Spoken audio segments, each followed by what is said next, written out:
Yo l'équipe, on se retrouve aujourd'hui pour faire le mercato parfait du FC Barcelone. Avant de commencer, je tiens à souligner que je ne suis pas un expert du Barça, donc je me suis renseigné auprès de quelques youtubeurs pro-barcelonais pour faire cette vidéo, un grand merci à eux. Je vais donc vous présenter un mercato idéal mais surtout réaliste, donc pas de folie dans cette vidéo. N'hésitez pas à me proposer dans les commentaires un club pour lequel vous voudriez voir une vidéo mercato parfait. Et nous on est parti pour une nouvelle analyse.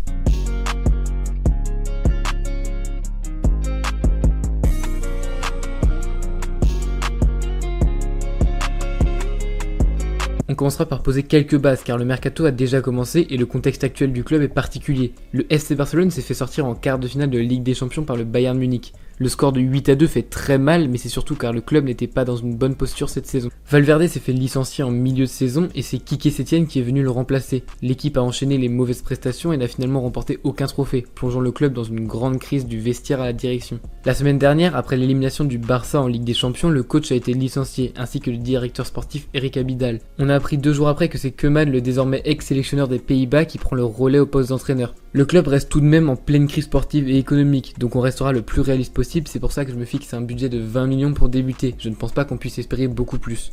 Pour finir de contextualiser ce mercato, on souligne que Arthur est parti à la Juventus et que Pjanic a fait le sens inverse. Pour augmenter notre budget transfert, on va évidemment compter sur des ventes et on commence en défense où je me sépare de Samuel Umtiti. Le français a perdu sa place de titulaire depuis un moment aux dépens de Clément Lenglet. Il n'a jamais vraiment retrouvé son niveau Coupe du Monde après sa blessure au genou et c'est vraiment dommage. Il n'est que trop rarement titulaire, donc dans son intérêt et celui du club, je le vends et je pense qu'on peut en tirer un bon 20 millions d'euros. Ensuite, du côté gauche de la défense, je garde le duo Alba-Firpo, mais j'essaye clairement de faire passer Firpo titulaire. Alba est de moins en moins convaincant et les jeunes doivent prendre une place importante dans ce nouveau Barça. À droite, je vends Nelson Semedo. Le portugais est trop irrégulier et ne colle pas du tout à l'identité de jeu du Barça. J'ai beaucoup de mal avec ce latéral depuis son arrivée. Personnellement, je ne l'ai jamais vraiment trouvé à la hauteur et donc je m'en débarrasse directement. Je n'ajoute pas de budget pour ce joueur car j'y reviendrai dans les achats, mais pour ce poste je privilégierai un échange. On arrive au milieu de terrain où j'attends 2 gros départs. Premièrement, Arturo Vidal n'a selon moi pas sa place au Barça. Il n'a rien montré d'extraordinaire depuis son arrivée et est sur la pente descendante. Je pense qu'on peut en tirer 10 millions sur un transfert style Inter Milan et ça sera déjà une bonne affaire. Je ne conserve pas non plus Rakitic, le Croate a fait son temps à Barcelone. Il est sur le déclin, on l'a vu cette saison, il ne propose plus rien et je pense que même pour lui un départ serait la meilleure option. Pour ce transfert, 10 à 15 millions, ça me paraît raisonnable. Je renvoie également Alenia en prêt, je pense qu'il doit encore se montrer une saison complète hors du Barça pour venir gratter du temps de jeu comme l'a fait Riqui Puig cette saison. En attaque, on a pas mal de dossiers qui posent question, notamment ceux de Coutinho, Griezmann et Dembélé. Pour le Brésilien, je pense que la meilleure option serait une vente. Mais où? Sa cote a extrêmement baissé, le Bayern ne veut pas le garder la saison prochaine et aucun club n'est intéressé pour le moment. Je pense qu'un club anglais type Tottenham ou Arsenal serait intéressé pour un prêt avec option d'achat. Ce serait un gros pas en arrière dans la carrière de Coutinho, mais actuellement aucun club de plus haut standing n'est prêt à l'accueillir. Donc je ne me base pas sur une vente mais plutôt sur un prêt. Pour Antoine Griezmann, je ne pense pas que le vendre au bout d'un an soit la solution. Le français n'était sûrement pas le joueur parfait pour le Barça l'été dernier, mais maintenant qu'il est là, il doit saisir sa place. Il n'a pas été convaincant cette année, mais je lui laisse une deuxième saison pour s'imposer, car je sais qu'il en est capable, et s'il redevient titulaire, ça fera un grand bien au Barça. En revanche, pour Ousmane Dembélé, la donne est tout autre. Il est arrivé il y a déjà 3 ans pour remplacer Neymar, et n'est toujours pas à la hauteur de ce qu'on attendait de lui.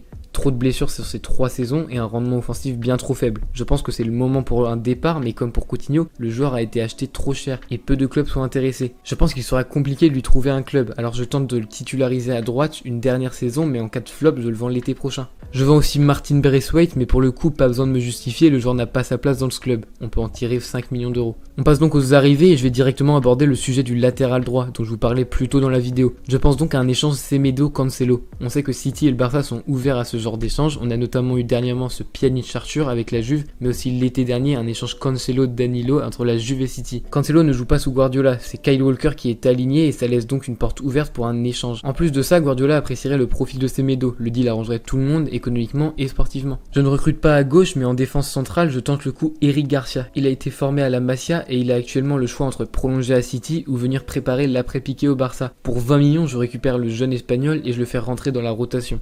Au milieu de terrain, Pjanic et De Jong sont alignés en tant que titulaires. Koeman préférerait faire jouer Frenkie à son poste. On parle de Donny van de Beek pour le 3e joueur de ce milieu à 3. Selon moi, Riqui Puig peut faire l'affaire, mais recruter le néerlandais sera un très bon choix aussi, surtout sous Koeman. Le Barça va devoir enchaîner pas mal de matchs au vu de la saison, réduite en termes de temps mais pas en termes de matchs. Donc signer Van de Beek ne bloquera pas la progression du jeune Riqui Puig, il aura également du temps de jeu. Je pense que Suarez vit sa dernière saison, et l'été prochain, le FC Barcelone devra recruter un nouveau grand numéro 9. J'imagine bien Lautaro Martinez évidemment, mais on en reparlera l'année prochaine. En attendant, attendant, je propose de replacer Messi dans l'axe et qu'il soit donc accompagné sur les ailes par Griezmann et Dembélé, ou Ansu Fati selon les matchs. Voilà mon mercato idéal pour le FC Barcelone. Pas de folie, une équipe qui change pas énormément, mais beaucoup de jeunes qui doivent prouver et un effectif qui sous un nouveau coaching doit se ressaisir et voir un nouveau jour. Si mon analyse vous a plu, n'hésitez pas à vous abonner, à laisser un petit pouce bleu, ça fait toujours plaisir.